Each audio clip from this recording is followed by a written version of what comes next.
ఇండియాలో paper notes place లో plastic notes రాబోతున్నాయా? RBI ఇప్పుడు పాలిమర్ బ్యాంక్ నోట్స్ ని కన్సిడర్ చేస్తుంది. పాలిమర్ అంటే మన రెగ్యులర్ పేపర్ నోట్ కాదు, ఒక స్పెషల్ డ్యూరబుల్ మెటీరియల్. కానీ ఇది ఇండియాకి కొత్త ఐడియా కాదు.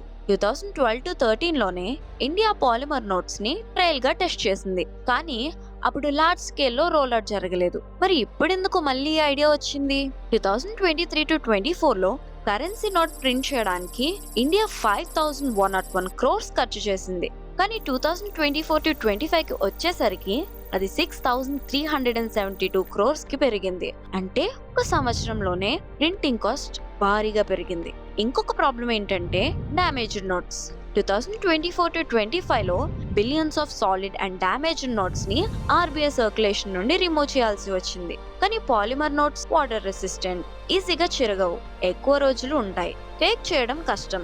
అందుకే ఆర్బీఐ పాలిమర్ నోట్స్ ని మళ్ళీ కన్సిడర్ చేస్తుంది. కానీ ప్రస్తుతం ఇండియా పేపర్ నోట్స్ ని రీప్లేస్ చేయలేదు. ప్రస్తుతం ఈ ప్రపోజల్ స్టడీ స్టేజ్ లోనే ఉంది.